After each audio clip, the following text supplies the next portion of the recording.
നമസ്കാരം. പ്രധാന വാർത്തകൾ.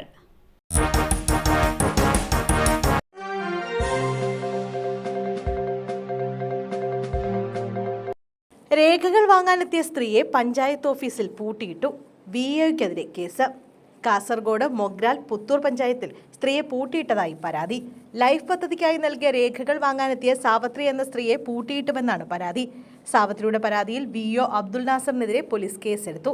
ഇന്നലെയായിരുന്നു സംഭവം നടന്നത്. സാവത്രി വീടിനു വേണ്ടി ലൈഫ് പദ്ധതിയിൽ അപേക്ഷ നൽകിയിരുന്നു.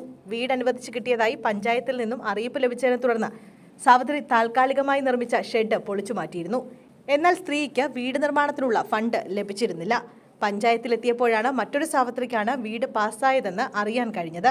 തുടർന്ന് താൻ നൽകിയ രേഖകൾ തിരികെ ആവശ്യപ്പെട്ടാണ് സാവത്രി ഇന്നലെ പഞ്ചായത്ത് ഓഫീസിലെത്തിയത്. നൽകിയ എല്ലാ രേഖകളും നൽകാത്തതിനെ തുടർന്ന് സാവത്രി അവിടെ കുത്തിയിരിപ്പ് സമരം തുടങ്ങി. അതിനിടെ വിഒ വാതിൽ പൂട്ടി പുറത്തേക്ക് പോവുകയായിരുന്നു. തുടർന്നാണ് സാവത്രി പോലീസിൽ പരാതി നൽകിയത്. സാവത്രി ജോലിക്ക് തടസ്സമുണ്ടാക്കിയെന്ന് കാട്ടി ഡിഒ നൽകിയ പരാതിയിൽ സാവത്രിക്കെതിരെയും പോലീസ് കേസെടുത്തിട്ടുണ്ട്.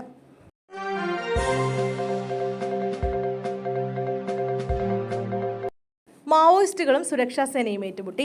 8 മാവോയിസ്റ്റുകളെ വധിച്ചു. ഒരു ജവാന് വീരമൃത്യു. ഛത്തീസ്ഗഡിലെ നാരായൺപൂരിൽ മാവോയിസ്റ്റുകളും സുരക്ഷാ സേനയും തമ്മിലുണ്ടായ ഏറ്റുമുട്ടലിൽ 8 മാവോയിസ്റ്റുകളെ സൈന്യം വധിച്ചു. ഒരു ജവാന് വീരമൃത്യു. സംഭവത്തിൽ മറ്റ് 2 സുരക്ഷാ ഉദ്യോഗസ്ഥർക്ക് പരിക്കേറ്റിട്ടുണ്ട്.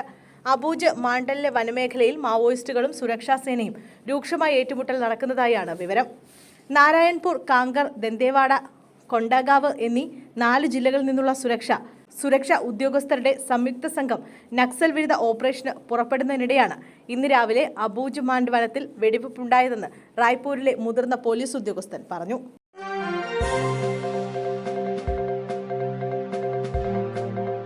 സത്യഭാമയ്ക്ക് ജാമ്യം അനുവദിച്ച് കോടതി. നർത്തകൻ RLV രാമകൃഷ്ണനെ ജാതീയമായി അധിക്ഷേപിച്ച കേസിൽ കലാമണ്ഡലം സത്യഭാമയ്ക്ക് ജാമ്യം. നെടുമങ്ങാട് SC/ST കോടതിയാണ് ജാമ്യം അനുവദിച്ചത്. പോലീസ് ആവശ്യപ്പെടുമ്പോഴെല്ലാം ഹാജരാകണമെന്നും സമാന രീതിയിലുള്ള കുറ്റകൃത്യങ്ങൾ ചെയ്യരുതെന്നും കോടതി നിർദ്ദേശിച്ചു. അധിക്ഷേപ പരാമർശത്തിൽ കലാമണ്ഡലം സത്യഭാമയ്ക്കെതിരെ പോലീസ് കേസെടുത്തിരുന്നു. നർത്തകനും നടൻ കലാഭവമണിയുടെ സഹോദരനുമായ RLV രാമകൃഷ്ണൻ നൽകിയ പരാതിയിലാണ് Thiruvananthapuram cantonment police case register ചെയ്തത്. SC/ST വകുപ്പ് പ്രകാരമാണ് കേസെടുത്തത്. ജാമ്യമില്ലാ വകുപ്പാണ് സത്യഭാമയ്ക്കെതിരെ ചുമത്തിയത്.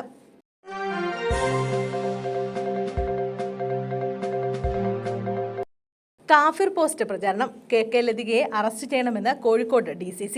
വ്യാജ കാഫിർ പോസ്റ്റ് പ്രചരിപ്പിച്ച KK ലതികയെ അറസ്റ്റ് ചെയ്യണമെന്ന് Kozhikode DCC president Praveen Kumar. Screenshot പ്രചരിപ്പിച്ചവർ തന്നെയാണ് പ്രയോഗത്തിന് പിന്നിലുള്ളതെന്ന് വ്യക്തമാണ്. പ്രചരിപ്പിക്കാൻ മുന്നിൽ നിന്നത് KK ലതികയാണ്.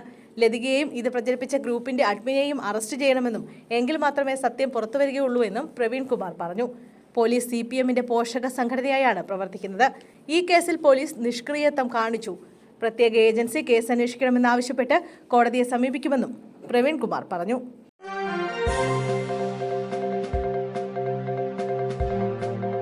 യൂട്യൂബർ സഞ്ജു ടെക്കിക്കെതിരെ നടപടി. ലൈസൻസ് റദ്ദാക്കി. യൂട്യൂബർ സഞ്ജു ടെക്കിയുടെ ലൈസൻസ് ആജീവനാന്തം റദ്ദാക്കി. ആലപ്പുഴ എൻഫോഴ്സ്മെന്റ് RTOയുടേതാണ് നടപടി. വാഹനത്തിന്റെ രജിസ്ട്രേഷൻ നേരത്തെ റദ്ദാക്കിയിരുന്നു. പിന്നാലെയാണ് ലൈസൻസും റദ്ദാക്കിയത്.